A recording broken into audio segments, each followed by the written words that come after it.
Hi guys, Mike from We Build Stuff. Today we're going to start on building a full-size arcade cabinet. I built this with mainly 3 tools.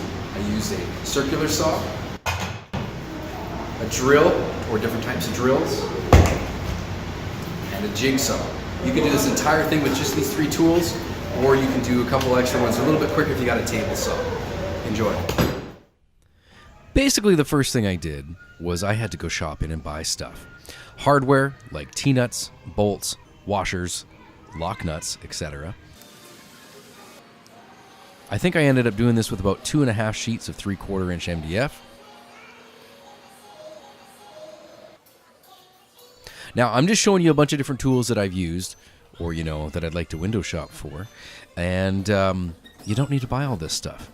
I bought a lot of my own personal tools for sale on garage sales, Facebook Marketplace, Craigslist if you still use that.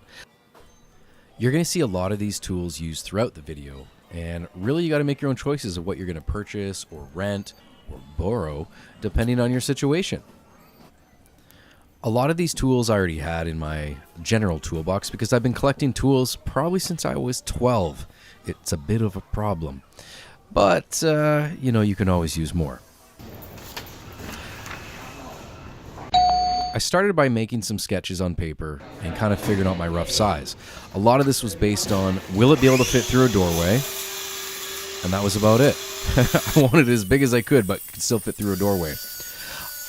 This first thing you're seeing me doing is kind of optional. I started making a template for this so that if I wanted to build the exact same project again, I could just trace it out.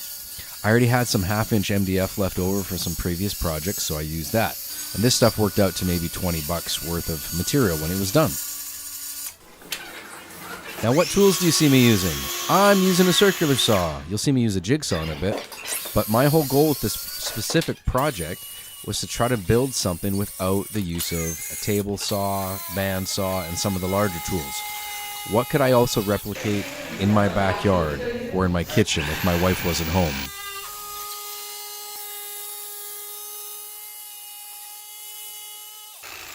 If you go slow enough, you can make extremely straight cuts with a jigsaw with minimal filing and sanding after.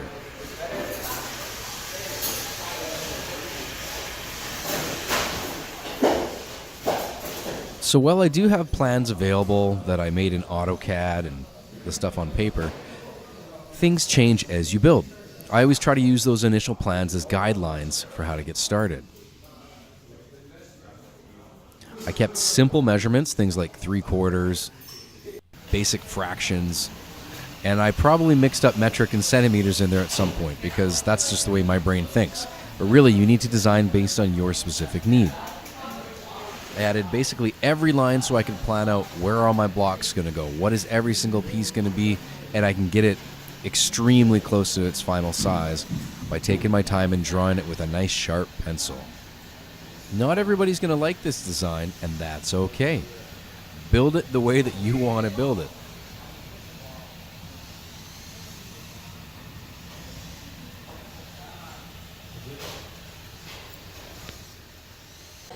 I've gone and shaded in the areas where I plan on putting my blocking. The blocking is going to be the parts that support all my big pieces.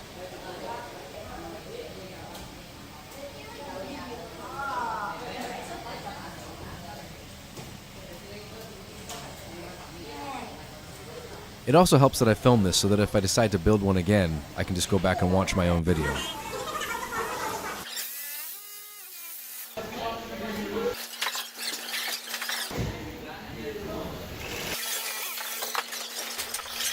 Now this is still just my template. I haven't even started my actual pieces for the cabinet yet, but I want to make it as nice as I can. I think I still have this big piece of wood somewhere in the back of my shed.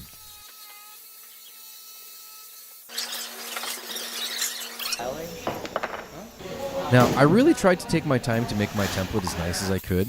I'm going to be basically either tracing this, or in my case, I'm going to attach a trim bit to my router, clamp it to a piece of MDF, and essentially just cut it out like that without having to think too hard, other than, don't break the tools. Now, in my head, to make my life easier, I was going to cut out every single one of those shaded pieces, make it exactly, 3/4 of an inch wide, route it out, make it perfect, so that I could just drop a router bit down into there and add that easily onto my pieces. Well, that didn't work out. I'm still going to keep it in the video because I thought it was a great idea. It'd make it so much easier for tracing, but I wasn't able to get it as exact as I wanted to. So today I made a full-size template for a stand-up arcade. The spots that you see that are cut out are so that I can use a router bit, drop it down, and essentially trace it onto a piece below. So this is just a template. I'll hopefully be able to use this over and over and over again. While I still have some sanding to do, these are roughly 3/4 of an inch wide. This is for transferring onto a 3/4 inch thick piece of MDF. And these sections that are cut out are going to be the support blocks for all the pieces that go together. This is going to increase the speed that I'm able to build these with, and hopefully the accuracy, because they will all be the same. Less guesswork. Okay, so even though I didn't actually end up making it perfect, I sure tried. So what you see me here doing is trying to plan out a giant piece of material and not use a table saw to rip it down. This is to show that you don't need all these big fancy tools. I'm going to be doing this with a circular saw and a saw guide. If you don't have a saw guide, you can basically use a 2x4, some kind of straight edge, to run the edge of your circular saw against. I'm going to do just a real rough cut because I know I'm not actually keeping this specific edge, but I am keeping my two outside parts as reference angles.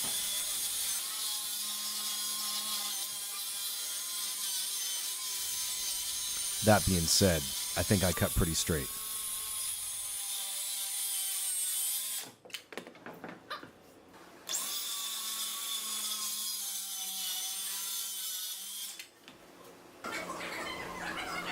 So I can lay my piece on top. I'm going to clamp it down real tight, and I'm going to use a trim bit. Now, it probably would have been better if I had actually gone and trimmed a little bit with the jigsaw first. That would have meant less wear on the actual trim bit itself. It's a very tiny bit that I was using to hog through some very big material. Now, tracing out my supports, it allowed me to get it close. I still had to clean these lines up properly with a ruler.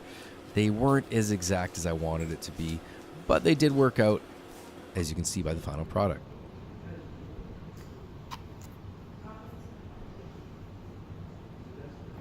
So there's a little bearing there just underneath the red part. That's going to run along my template and allow me to, essentially trace it. I really should have trimmed this a little bit smaller. You can hear the bit really struggling.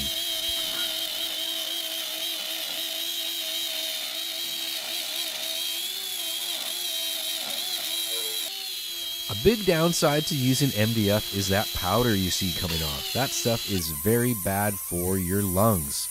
I'm wearing a mask, maybe 3, I can't remember. And probably a good set of ventilation would have helped. However, this area of the room, there was no ventilation. There was no fancy sucky machines to get all that off. And it really sucked having to vacuum out that carpet later. Now, if you don't have a router to do something like this, that's okay. Use a jigsaw and just go really, really slow. You can basically put your two pieces together so you cut them out the exact same at the same time, and then just sand them smooth.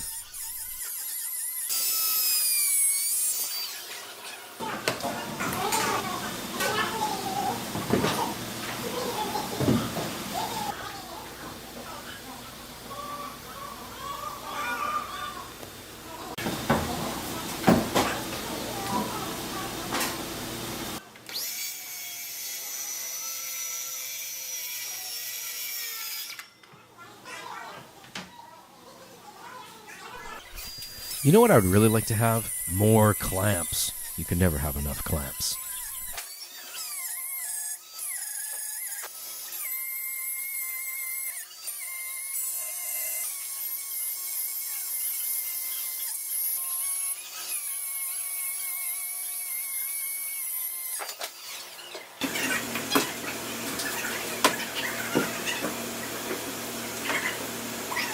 So I just finished cutting these out. These outer shapes were done only with a router and a trim bit. This thing struggled a little bit as we were trying to hog a lot of material out of that 3/4 inch MDF. There's only a couple little things I'm going to have to fill from when it slipped. I'm very happy with this so far. So the next thing I'm going to be doing is transferring all my lines, my marks from my template onto here. I'll pretty much just measure, transfer on, measure, and transfer on. I'm not going to be relying on these that I traced from here, just in case. They may be off by even a 1/16 of an inch. Is not going to make it the way I want it to. The 3/4, it's a lot heavier than the 1/2 inch, so this is going to be a nice heavy duty build.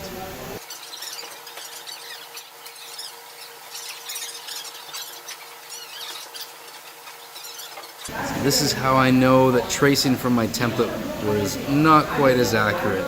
That's off by at least a 1/16 of an inch or a millimeter, millimeter and a half. So I'm just going to redraw those all, that way I know it's perfect for when I attach my support blocks.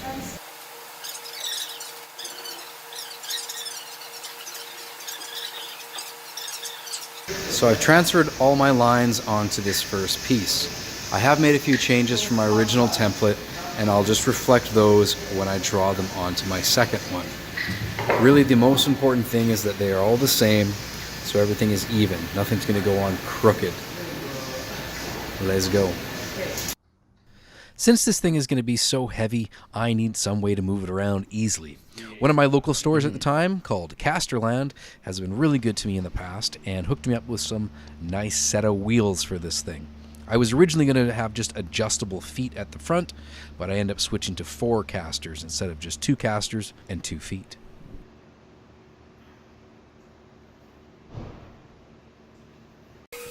If I was doing large batches of these kind of projects, I'd have a template that I could just put on and trace, or, throw this onto a laser or something. However, I really enjoy doing this part of the process. I don't really play these cabinets that much. I actually just enjoy building them. And I just like to take my time, make things precise. I don't know, is that an OCD thing? Not sure.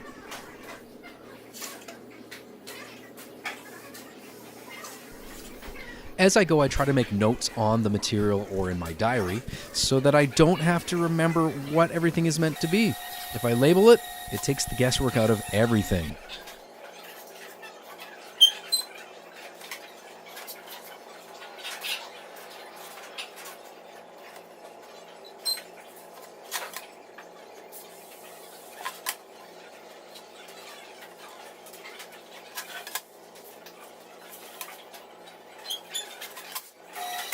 This next part right here is me just planning out where the screen is going to go and the thin piece of clear plastic that is going to sit in front of it and the MDF that's going to be holding everything together. I estimated the size even though I hadn't bought the plastic yet, and I think I made it just a millimeter or 2 larger and it fit perfectly. Almost done laying out all the lines needed for the arcade. What you can see here is a small skinny piece. That's going to be the plastic or plexiglass or whatever I choose. It's going to go in front of the monitor. There's going to be another piece of MDF here with the monitor behind it. This line is representing the blocks. This is representing a big thick piece of plastic. Below here, I have a control panel, and then below that, there's going to be another block. This block is going to have a notch cut out in order to hold the piece of plexiglass or plastic or whatever it is I really have kicking around. I haven't chosen the exact material for that yet. Should be wicked.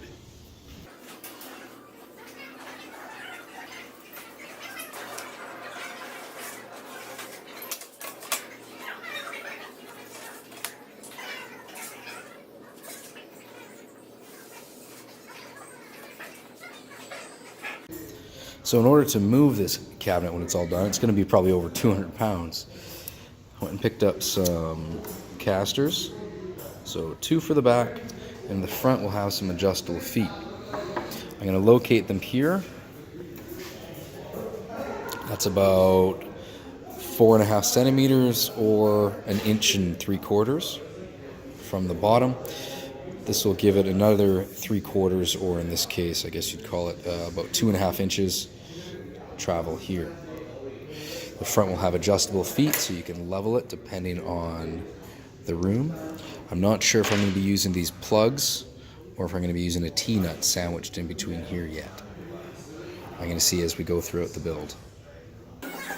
Now it's time to cut out the rest of the cabinet pieces. These are all going to be either square or rectangular, and I'm going to do the entire thing with a circular saw instead of cheating and using a table saw. To get nice straight cuts, I'm going to use this lovely Kreg AccuCut Circular Saw Track Guide.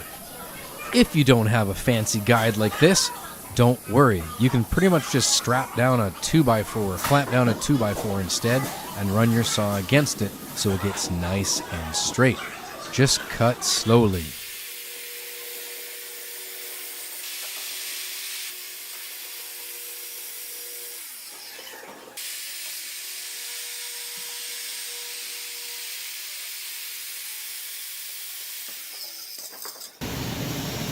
There's my mixture of imperial and metric measurements because I can.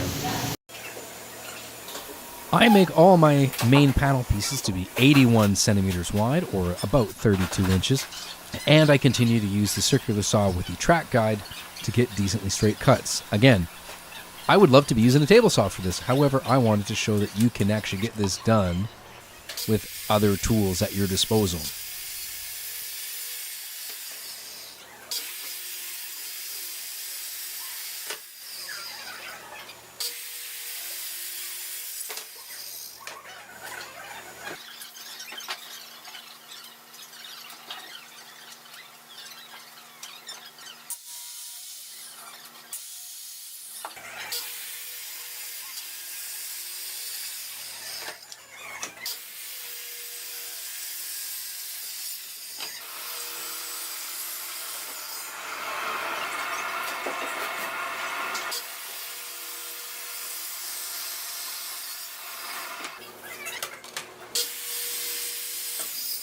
So today we got every single piece cut out.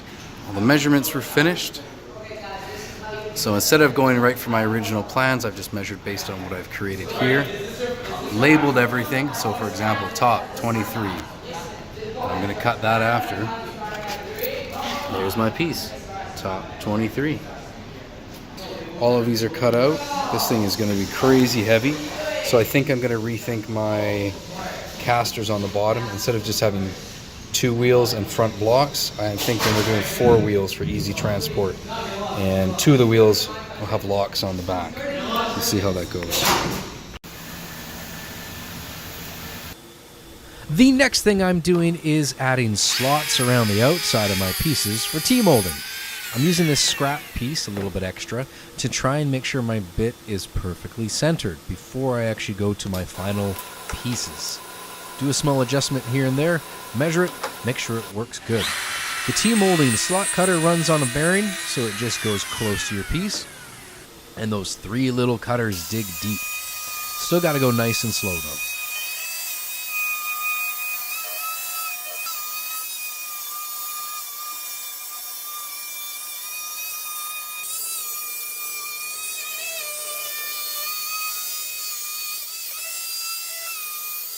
So now that everything is pretty much cut out, I've routed the edges. I think I've planned at least 90 to 95% of what's going to be happening next. I'm going to start assembling pieces. There's going to be at least 3 to 4 body panels that are going to be glued in. They will not be able to be removed. They're fixed. I'm not quite sure how else to say that. That's going to be a bottom piece, the mid shelf, or at least that's what I'm calling it, and top angle. I'll probably do a little piece here that's roughly 4 inches long. I'm hoping to make this top piece, the marquee, my speaker panel, my screen panel, the back door, and potentially the front panel, all removable by using bolts and a T-nut. We're gonna see how this goes. So to support everything, I'm going to be using these 1 inch by 1 inch blocks. I have these in various lengths, mostly at around 2 feet or 60 centimeters long. To affix them to the board, I'm going to be using 1.5 inch or 38 millimeter 18 gauge galvanized brad nails. It will give me enough bite to go through the block and into my material by about 1/2 inch. I have seen videos where people use screws to fit them in. However, using wood glue is going to be strong enough. All right, time to set the camera up and you can see me do this stuff. Oh, by the way, these casters are going to switch things up a little bit. We're going to have a locking swivel caster in the back and then just a fixed straight caster in the front. This will give me about 3/4 of an inch underneath, some extra space, and they shouldn't be too visible. You're not really going to be looking for these anyways. This is going to make it easier to move around because this thing is going to be heavy. Now, just like every other step you see in this video, you might be able to cut them out in a different way.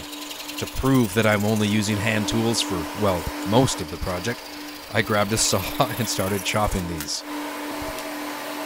All right, so I need to attach these down. I'm going to use brad nails and some glue. I got to go find some glue. Not here. Let's see. It's old. Some old glue there. Let's see, what do I got? Oh, okay. It's don't know if that's going to be strong enough. Let's see. Maybe something bigger. It's still not perfect. Oh, here we go. Perfect. This is what I need today. Let's do this.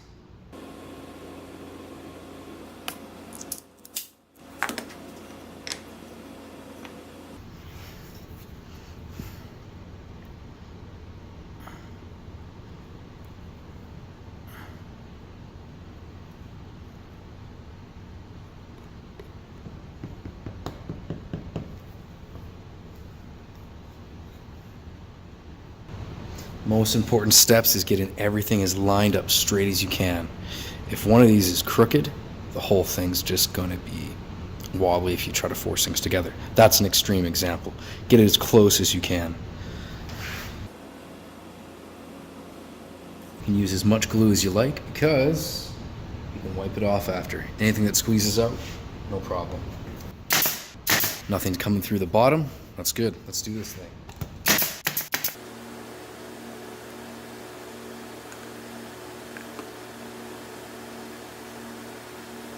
This piece is just for a little bit extra support since this is going to be holding a lot of weight. That's where my casters are going to go. Unfortunately, I ran out of mustard, so I had to switch back to glue.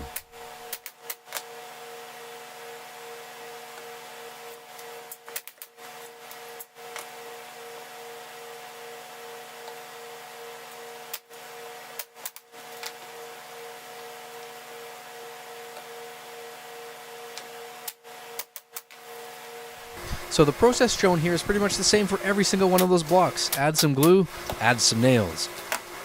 But I still want to show every single step that I do because that, I'm sure, is helpful for some people that are watching this video.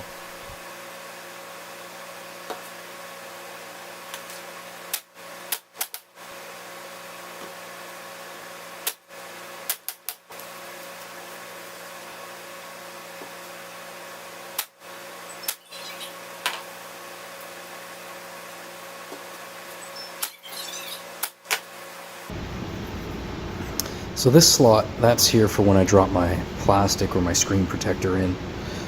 We'll see if it works, and if not, nobody's going to see it anyway, so I'm just going to keep on gluing.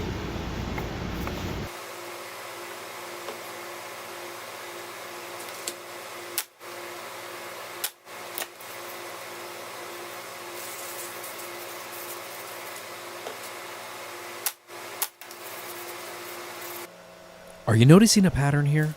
I'm kind of doing the same thing over and over. Why wouldn't I just edit that out of the video? Because I'm trying to show literally every step I took, whether that's using a screwdriver like 1,000 times or just once. I'm going to show everything.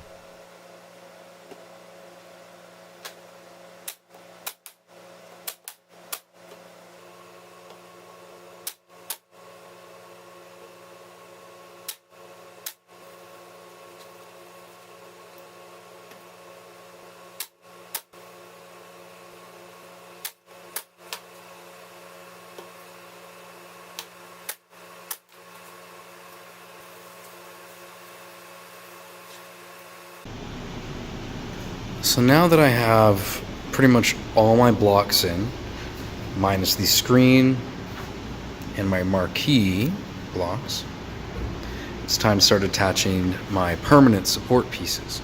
Now for a lot of these little cuts that I have, it's mostly just straight pieces, but some are going to require an angle cut. This is not required when building your own arcade cabinet. I've done my best throughout this entire project to only use hand power tools. Things like a jigsaw, a skill saw, drills, stuff like that. But I'm going to cheat. I'm going to do one cut or two on my table saw.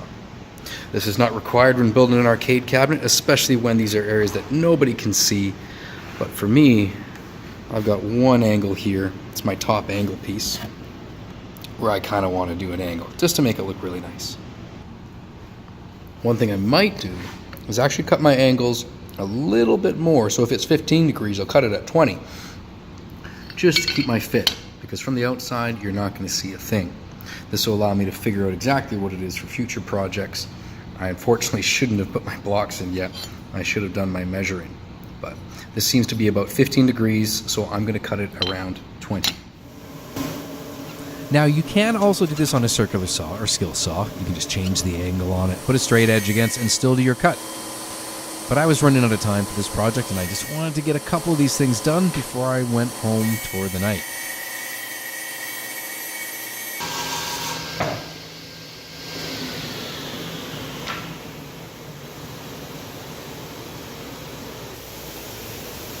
Like a glove. Now just another quick angle on the other side of that same piece.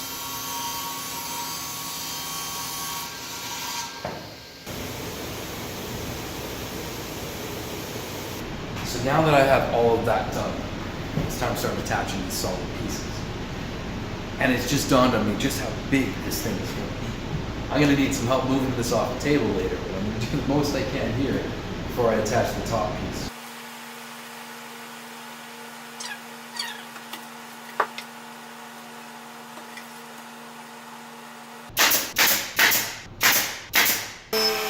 This is my mid-shelf piece.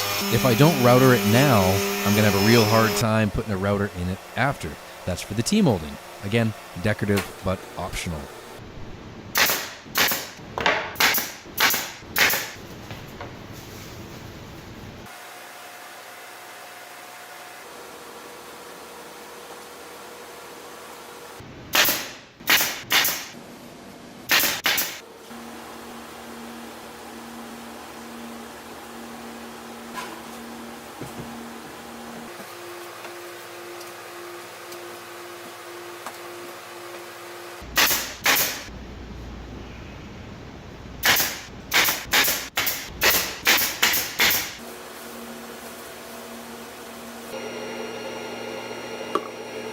Now this little piece is going to be for the casters. This is going to just give it a little bit more strength. Instead of having to lay out more measurement lines, I just found a block of wood to use as a spacer, and that just makes it a whole lot easier for laying out the location of the casters.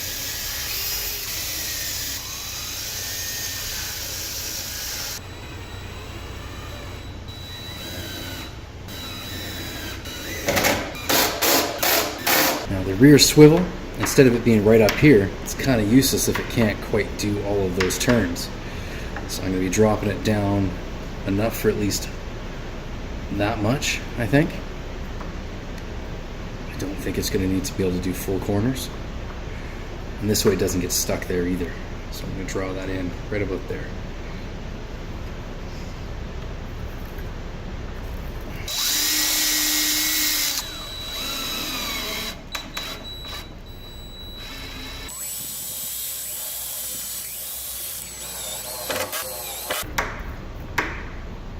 That's going to give me plenty of motion. And if it doesn't, I will drill this out, move it down. That way we get the full swivel. But I think this is going to be just fine.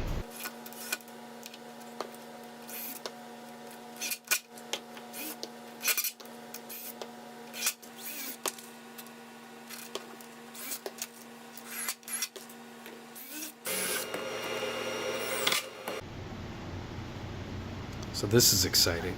I didn't think I'd be able to build this quick, but it's working out great. These wooden blocks here, got 4, that's just some scrap MDF, and that, It's just to give it a little extra bite to the screws that are holding the casters in place. I'm going to start assembling other pieces, all the other panels. We'll go from there. Now, all my cuts were based on my perfect AutoCAD plans. Sometimes you have to trim stuff to make it fit. You'll see what this part's for. To hold on this piece, this back panel to the arcade, I'm going to be using T-nuts, machine bolts. These are number 10 by 24. These are 2 inches long. They match these. I'm going to measure in 1/2 inch from the edge, straight line, 5 inch from the bottom, 5 inch from the top, and drill some holes.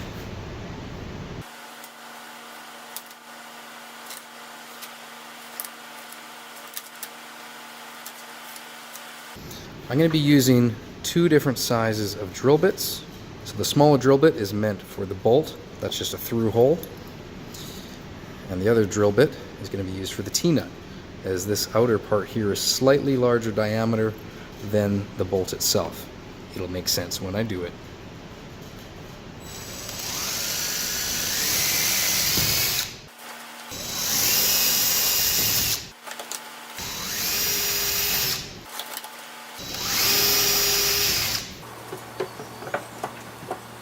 I'm going to drill through these just enough to put a little hole in the blocks behind it, and then I'm going to enlarge those holes.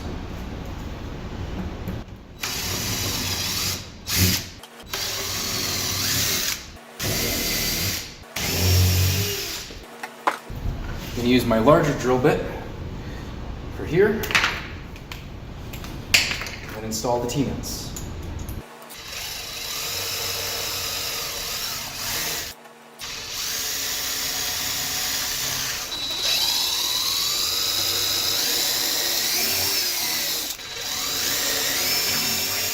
So next, the T-nut is going to go on the back of it.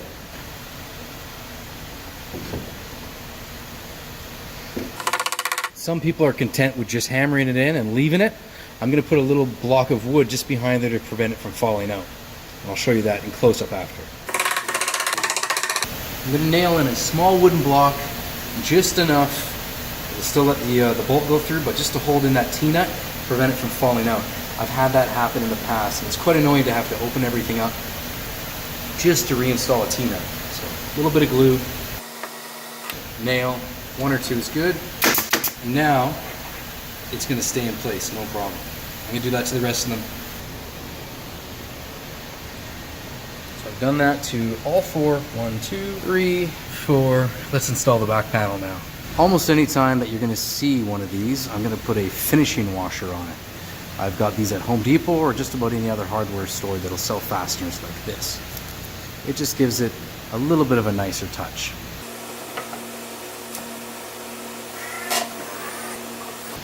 So there's the back piece on. Don't those look nice? Oh yeah.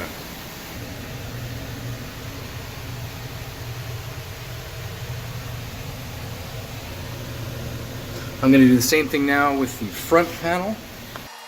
Now, why on earth am I making these removable if I'm not putting anything in there? This is for future, because what if you want to put a mini fridge in down below, or customize something, or take that off and install a 12-inch subwoofer? So many choices.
All right, this has been a awesome day building. Front and the back panels on. The control panels mocked up. Just about all the hardest stuff is done. I've been really happy that I took my time to do the proper layout and really tried to think about everything I could. So yeah, this is pretty exciting. It's got wheels on the bottom, so it's super easy to move around. And I think I'll be using this little amp right about there. Leave me a comment. What do you guys think?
So I'm basically planning out how do I make a cut while only showing the screen part of this television.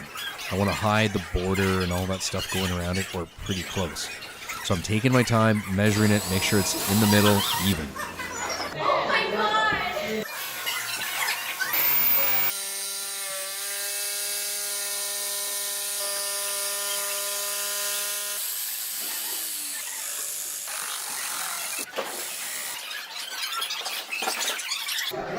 Using this cool chamfer bit is going to give me a nice angle on the inside. I could have just left it straight, but this does make it look a little cooler. Unfortunately, I screwed up on a couple of my cuts. You can see right there. So that just needs some wood filler, and when I paint over it, it'll hide everything.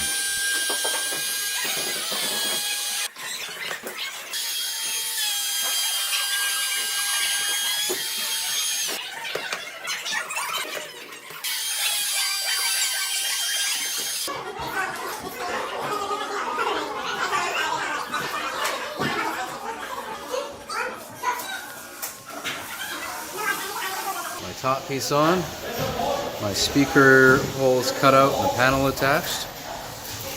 Cut out the screen marquee, I guess you can call it that. I still have some filler to do. I had some couple cuts, I went just a little bit deeper than I wanted to. Used an awesome little router bit to give a cool little edge here. And tomorrow, I'll add some blocks that will support this whole thing, and then the blocks that are actually going to hold the screen in place. Overall, I think this thing is looking sweet.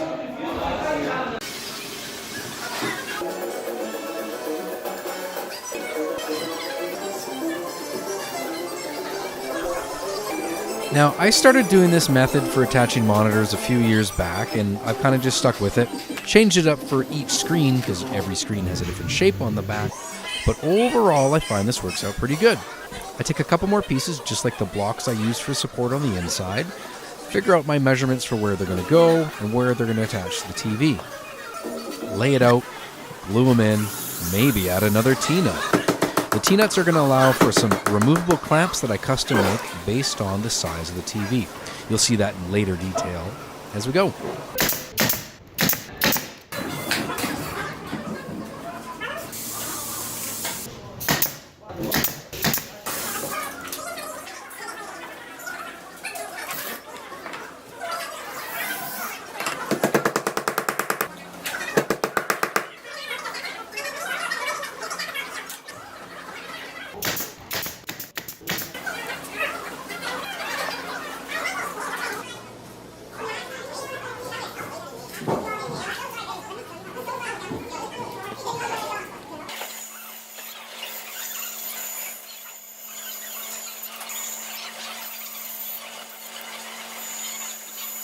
Cut out some more pieces. These blocks are for the top. Just again, old scrap 2x4. I had to get some longer machine screws. These are 10 by 24, 2.5 long. That way they're just long enough to go down there to the T-nut at the bottom.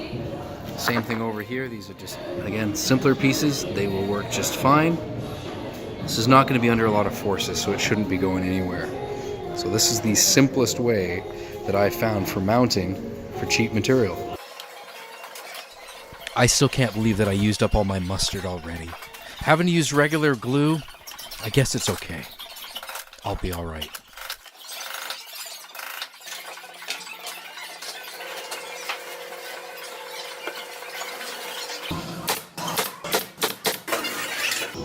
And I'm leaving a small space here for the plexiglass. That's going to be going in front of all this. And there's a little block down there to stop it from sliding.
So I'm building just a very simple door for the back. This is going to give you access to change things, etc. You can put a lock on it. I'm going to end up just using a magnet to keep it shut. And I picked up a very short hinge from Home Depot. So many of these pieces are never going to come off. However, I wanted everything to still kind of match. So I kind of like that T-nut length.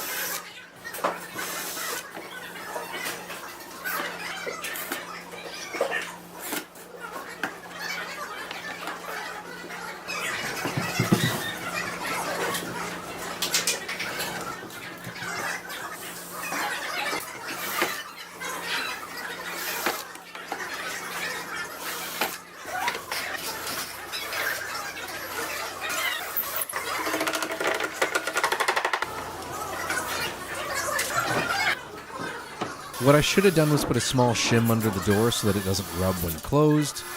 Later on, I have to sand it a little bit so it doesn't rub.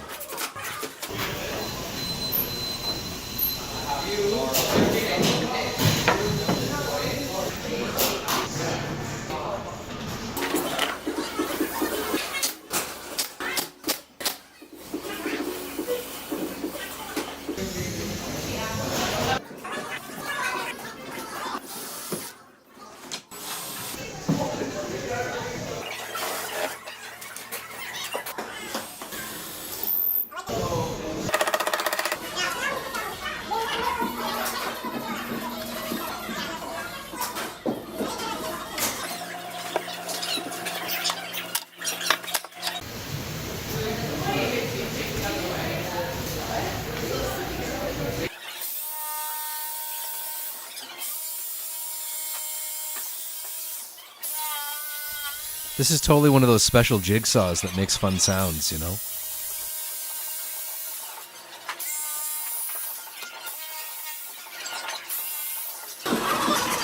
I got everything filed and sanded and smooth, and the little amp slides in perfectly.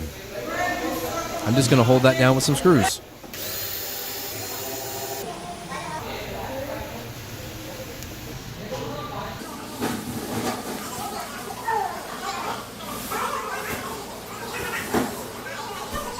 So now that the whole thing is pretty much built, I went to go get some paint. I ended up using interior eggshell style paint because I kind of like the texture of it on the outside of the arcade cabinet. Instead of that smooth, perfect look, I like the little bumpies. It reflects light and looks really nice.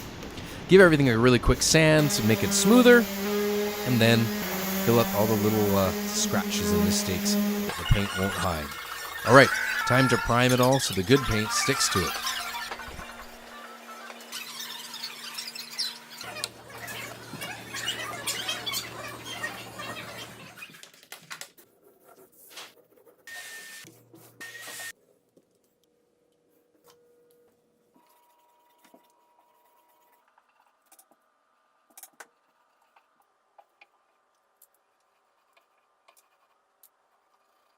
So if you look closely, you can see the little bumpies on top with the red there. I really like that reflection.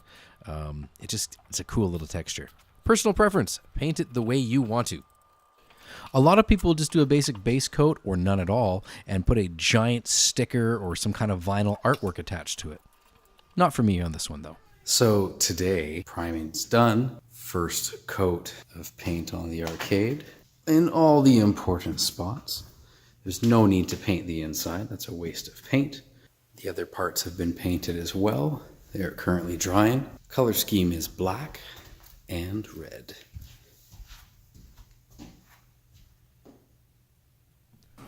Now, in the past, I have used angle iron and just used that to hold on my upper marquee. That's the cool part with the artwork. I decided to make my own out of some sheet metal. This is just 22 gauge galvanized. And because I have access to it, I made my own. This is just very simple. Rectangles, bend a little bit, drill some holes.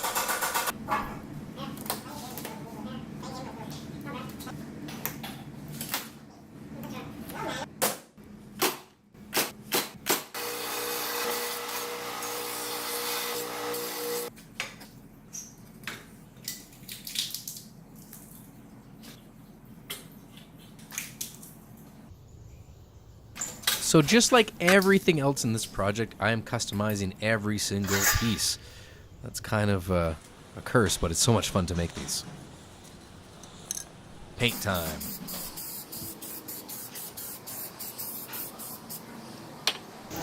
So if you're looking for a socket like this, I believe it is called an IEC C14 320, something like that.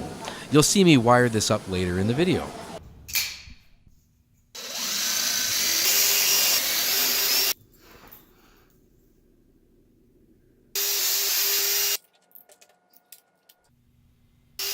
I find if it doesn't fit, I just drill it or hit it with a hammer. Whatever one works best for you.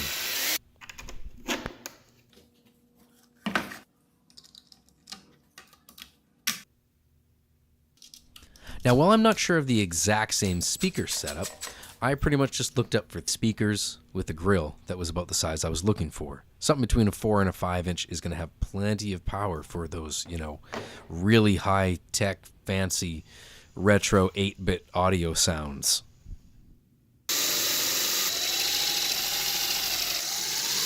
So I have a hole that's drilled here in the front of the screen marquee. This hole is going to be used for the IR receivers that are going to be behind it.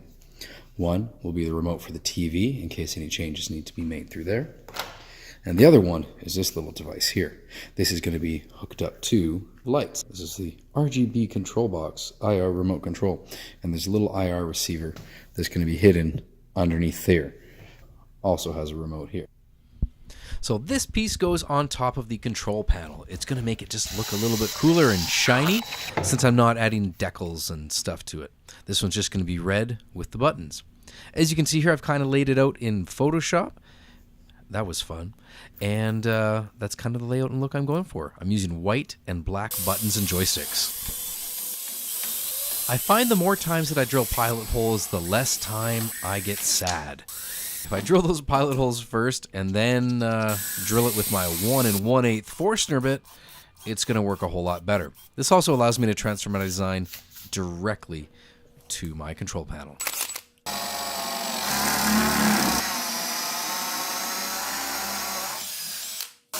Now a drill press would be way faster. However, I said I was going to do my best to do this project with mostly hand tools or power hand tools.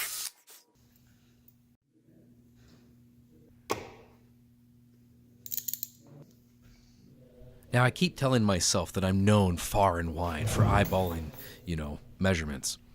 Well, that's kind of just what I do here. I get it as straight as I can. There's going to be a little cover that covers the main hole out of the joystick, but I'm still going to measure it mostly and get it lined up. This is going to be held on with 4 bolts and nylock nuts.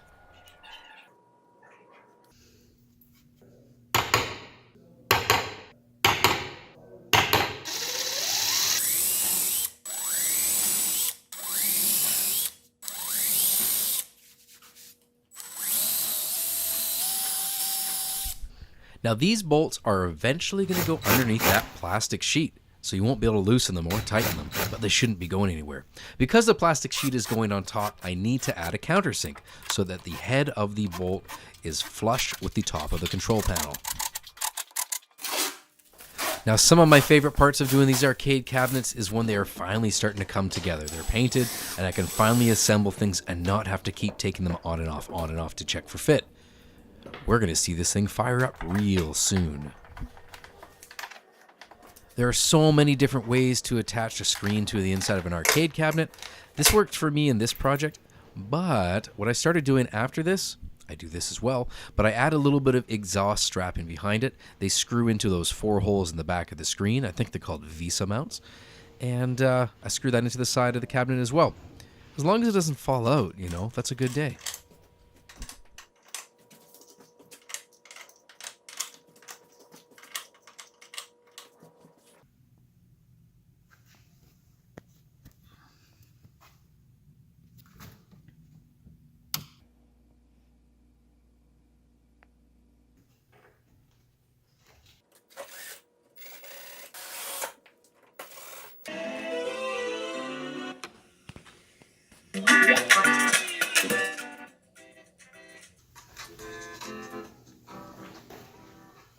So this is all nice and wired up. It's pretty sweet. I'm very happy with this so far.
For many of these buttons, it doesn't really matter how you align them. However, it looks really nice if you can kind of make them all look even on the back. That way your micro switches are all pointing the same direction, and it makes cable management and wires just look a little bit nicer.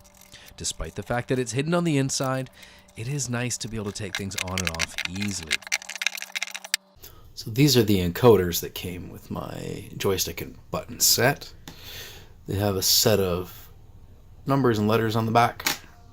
So I'm going to decide where they're all going to go in. That way both of my sides, player 1 and player 2, will be plugged into the same thing. And the configuration in Recalbox will just make it work. I'm going to go ahead and wire those up.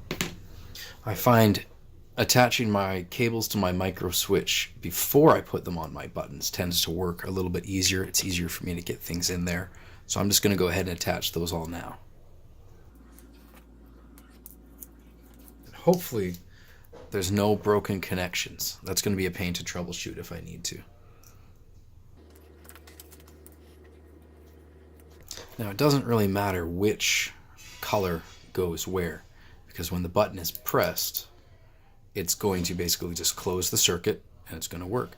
I only have 2 choices anyways, so literally it's just like I'm taking wires and touching them and then taking them on and off. That's it. Ah, see, here's a problem. This one, here's one in the kit that came and it is missing the little quick connect. So it might have fallen off in the box. I'm going to see if I have any extra ones kicking around. So lucky for me, I found an old cable that I'm going to be able to just pop right in there.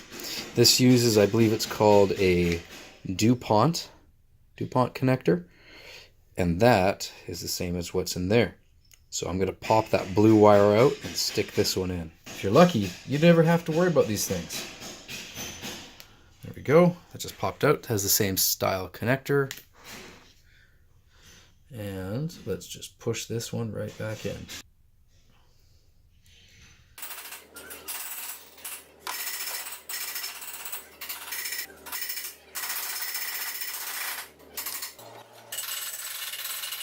All right, so that didn't all work out, but this one did. So I've just snipped it, attached those. I didn't feel like having to recrimp this to the blue wire, so I've just kind of pigtailed it all together. Soldered it, covered it up so there's no chance of a short circuit. Now let's get back to putting all this stuff together.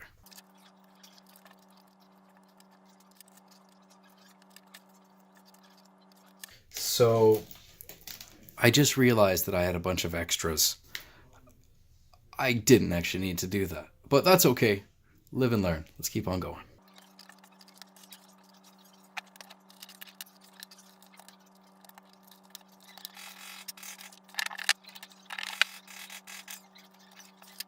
So now it's time to refer back to my little drawing here and plug them all into the correct spots on the USB keyboard encoder.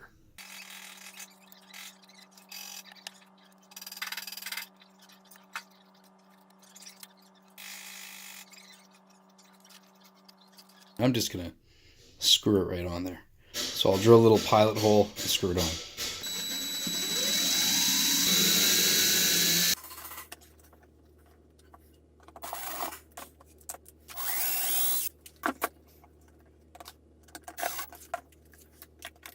So there is, I think that's for player 2.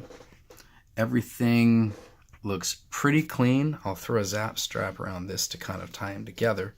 Or I might just keep them loose in case we need to make changes. But that is on there pretty good. When I test it all, I'll be able to see if there's any dead micro switches or anything. And I've got extra micro switches if needed. Great thing about this, everything can be taken apart and changed if needed, whether it's for upgrades or not. Now, sometimes it's good to have extra micro switches. I snapped that one, but luckily, I've got extras.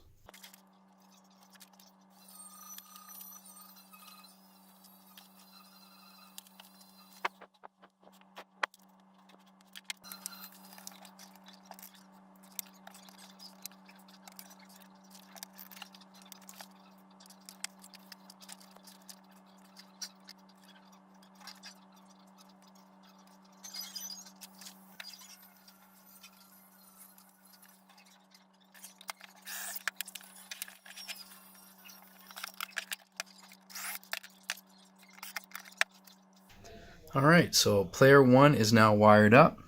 The USB encoder is attached there. Buttons and everything are on the front. We're almost ready to go install this and go do some testing. Actually pretty clean, much cleaner than some of my other builds. Next thing to add is the top of the joysticks, little covers here.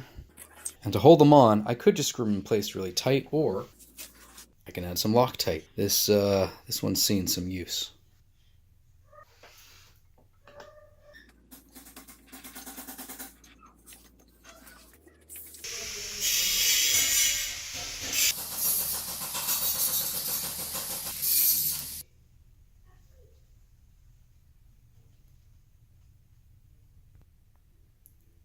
With the plastic over top, this looks so cool.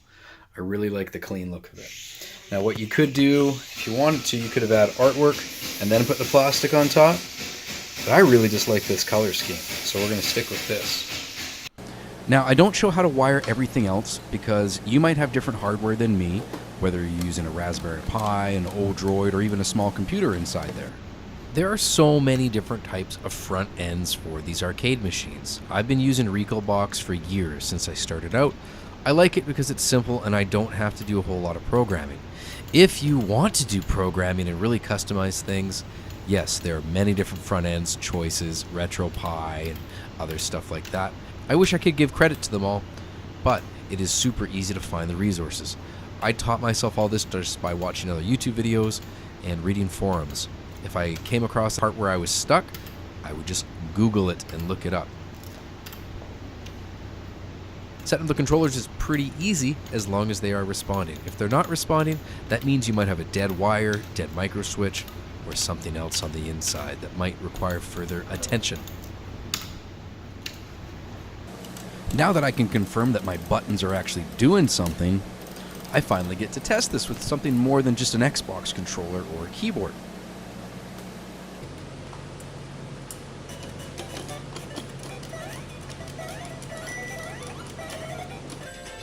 So it looks like all my buttons are working. I tried to test a variety of games that incorporate, all 6 buttons. But we ain't done yet. It's time to move on to T-molding. This is what gives it that final fancy look.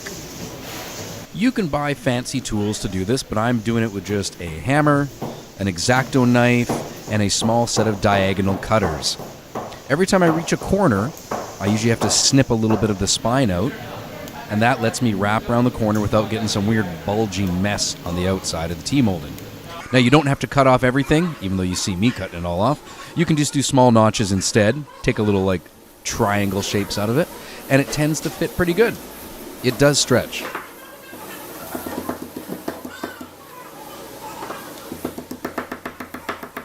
So while I've never tested it, I'm sure that this system can run Woody Woodpecker as well for the Game Boy Color.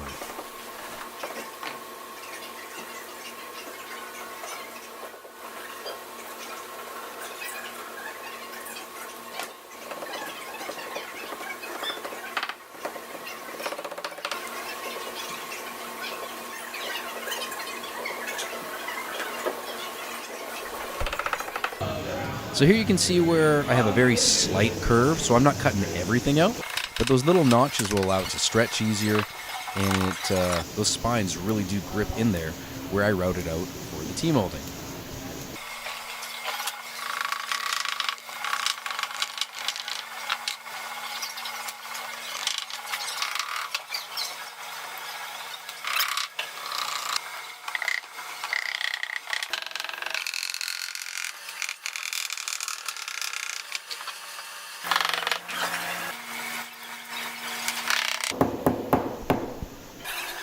Now, I was originally going to put backlighting on this arcade, but I found that those strips behind it just didn't look cool.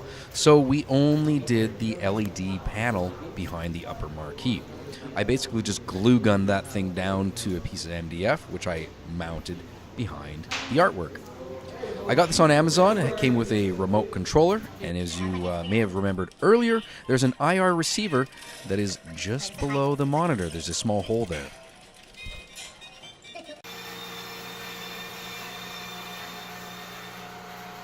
So is the arcade done? No, not yet. I still have more things I want to do. I have an IEC 320C14 socket that I picked up on Amazon, and I'm going to wire it to a power bar so that I can have power to all my stuff on the inside, but the outside looks clean. I'm using insulated quick connectors to prevent any sort of metal touching something that it's not supposed to and causing a short circuit, and these just snap onto the back of the power socket. Now that's my 3 for the power. I have a little LED switch on the front, and I want that to light up. So I need to run these little mini jumpers in a certain order to make that happen.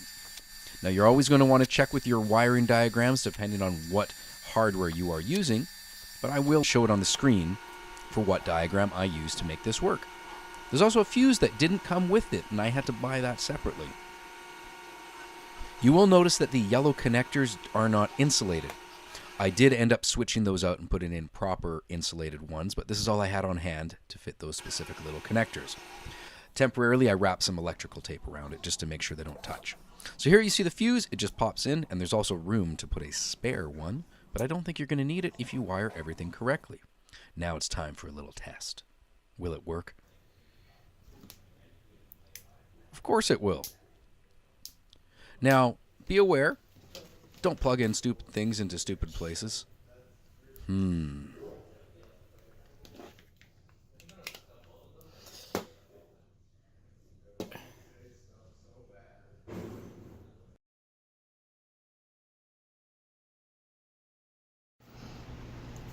So I do find these sockets give a really nice clean look to the back. All you got to do is flick it on and off, and if you really want to change anything else on the inside, then open up the door and then change something on the inside.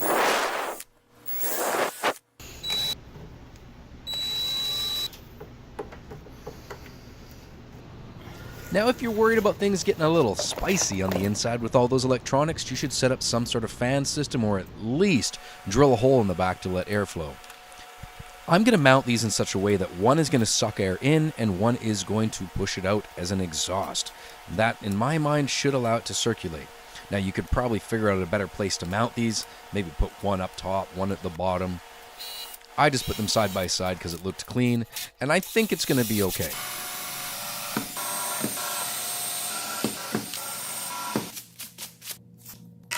When I disassembled this, the bolts that it came with were not going to be long enough for what I had planned, so I had to purchase 8 more bolts, and I kept them all to be the same size, the 10x24s, and just mounted them to the inside.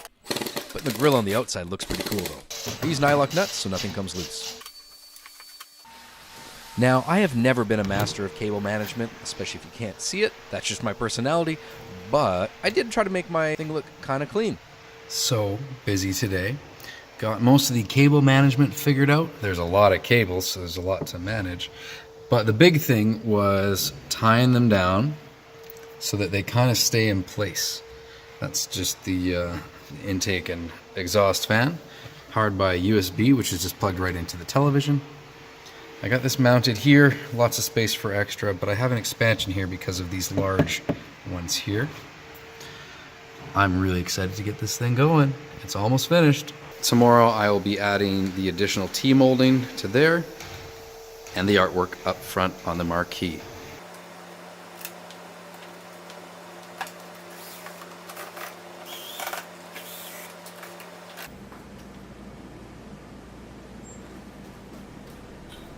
Now, I'm going to use some real precision measurement here and just poke a pencil through the holes and then screw it in. These parts probably will not come on and off too often, so I'm not bothering to use bolts or T-nuts. I'm just using some short screws.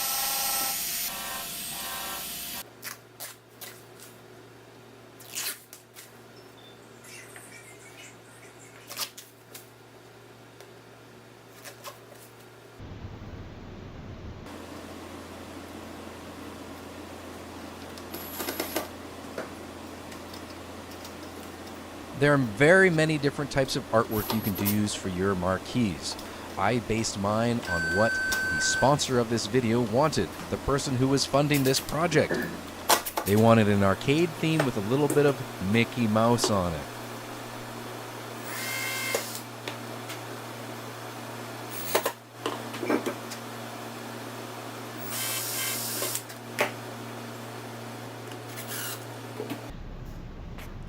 All of my first arcade projects had lock and key on the back. The problem was I kept losing the keys, so I've switched to using magnets.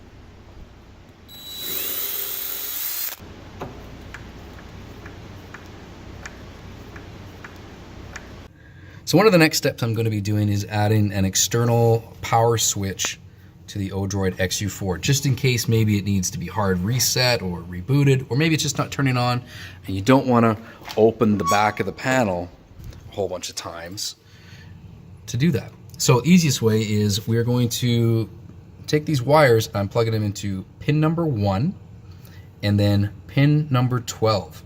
You can see a picture here of what that does. So pin number 1, looks like you're getting this, and pin number 12, PWRON, I'm assuming that means power on. So when I take these two, I'm just testing it with some basic cables. If I bring those two together, it's going to turn it off. If I click them together again, it'll turn on. So I'm going to wire in another arcade button and mount that near the panel. Those are in pins number 1 and 12, and it doesn't matter which wire is in which. This is going to an extension here that I have stuck onto a micro switch so that when I click the button, it should turn on. Now it's not plugged in. I'm not going to do that until I install it. And I have a very small hole over there, well, a 1 1/8 hole to be exact, so that on the front of the machine, if you ever need to turn it on, you can't see it, but if you look underneath, there'll be a little button you can press for the Odroid, for power down to power off. So if you look really carefully, you can now see that that micro switch is back there. So let's plug this thing in. Make sure these are away from the fan. Now it's probably just going to power on its initial time. Probably boot up. But now by using the button, I should have complete control over when that happens. So let's just wait for this to boot up. So that came on. Let's press that button. Let's see what happens. So it looks like, there we go, it shut down. So let's test it again. Press the button.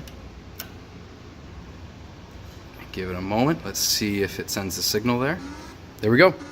So now we have basically it's a momentary switch, just the same as any of the arcade buttons, plugged into pins number 1. So it goes at the top, 1, 2, 3, 4, 5, 6, 7, 8, 9, 10, 11, 12, which is right there. All right, done. The final request by the person funding this project was some Mickey Mouse style artwork. So I ordered these big stick-on stickers from Amazon. This is probably the kind of thing you'd put into a kid's room on the wall or something. And it worked out almost right, maybe the first or second time around. Wow, wasn't that magical?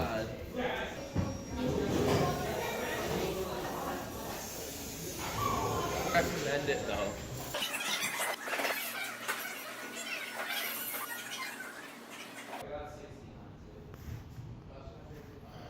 So the full-size arcade is finally finished.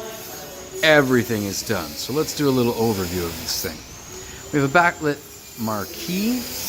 It has a little RGB controller that allows it to scroll through different things. There's remote control. And the remote control has a little infrared receiver down in there if you want to change things. We've got a set of speakers. These are from Amazon, and so is the amplifier that goes with it. Pretty decent quality. The buttons, I went with ball tops, and I personally, these are just a fan of these style buttons for me. I don't really like the LED light up ones. These seem to be a little bit tougher. Everything is mostly held together, bolts and T-nuts. So these are number 10 by 24 with matching T-nuts. The reason that I designed that way is if we want to open it up and make changes, and this is also just kind of the style that I have adopted. It's built out of 3/4 inch MDF for pretty much every single panel, finished off with some nice 3/4 black T-molding. Front panel has been left blank and is able to be unscrewed, bolted on and off for future changes if needed. Artwork is kind of inspired kind of a Mickey Mouse theme. That It was commissioned by someone, and that was the style that they were looking for. Let's go around to the back. The rear, nice and simple. No random things to really catch on. Again, everything is held on with bolts. Again, number 10 by 24. One single on-off switch to control the power for the whole machine. It has some cooling. These are just powered by USB. Let's open this up. Held together with a little magnet. Okay, so on the inside we have a 32-inch screen. This was just bought at a local big box electronics store. Any screen will do. Just depends on what size. I built mine around this 32-inch screen. The main processor is an Odroid XU4. I have some USB controllers, or USB encoders, sorry, plugged in for my buttons and joystick. You can't see them because they are actually kind of glued down. You can kind of see the corner of it there, that little red light. And I have a little Wi-Fi dongle so that this thing can have network access. I personally prefer to plug in a Ethernet, something like this. I find the transfer speeds are a little bit quicker. It's kind of a mishmash of power cords just because these power bricks were so large and I couldn't fit them all on one here. So this is going to do just fine. The main power here, nice LED switch, which is good. TV remote for making changes to the television if needed. That's the controller for the RGB LEDs, which you can kind of see making the rounds there. Now those dots that you see, that's just the reflection from the panel. I can't really get my camera in there to show that. You see the speakers? These are nice, just little quick connects that come on and off in case you want to make changes, swap them out. You could solder them if you want to. But I think it's a fairly clean build. The style that I went for holding the TV on is fairly simple, like I've done in some of my other videos. It's just blocked on. On the other side of this bolt, behind here, is a T-nut.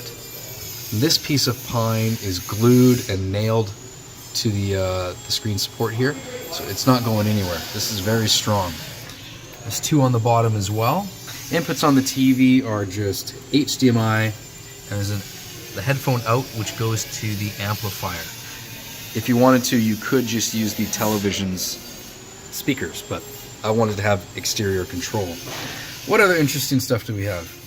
Not a whole lot. This is a fairly simple build. It took a lot of time since this is my first time designing one like this. I designed this from scratch in AutoCAD and then on paper and just kind of back and forth until I found a design I liked. I didn't go after a specific cabinet design. I kind of looked at some side views and found what I liked. So, there it is. So while I know everything works, it's still fun to put this on and do some quality control testing of all the parts. I'm happy with the way that turned out. I might have resized some of the art a little bit, but overall, I think it looks pretty sweet. I love the fact that you can program the LEDs to change colors and pulse and all that stuff, even subtly. But I still want to make sure that everything works 100% before we pass this off to its new owner. Come on, so to do that move for you.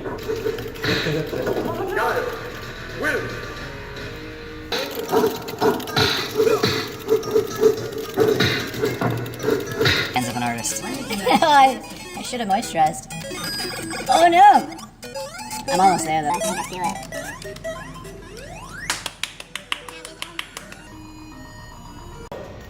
James Bond. Hey, how do you pick up a gun? You just run over. Oh, he's already got a rocket. We know who's going to win this one. Oh no!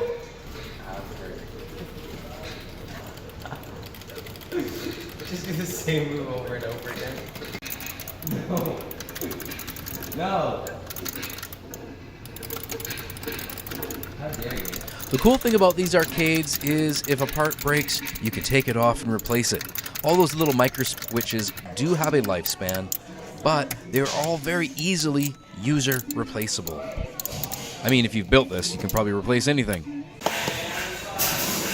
I love Pokemon. Yeah.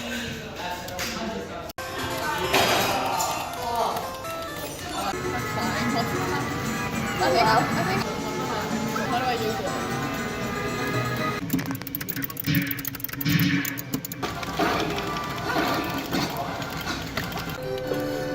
Oh, Garrett.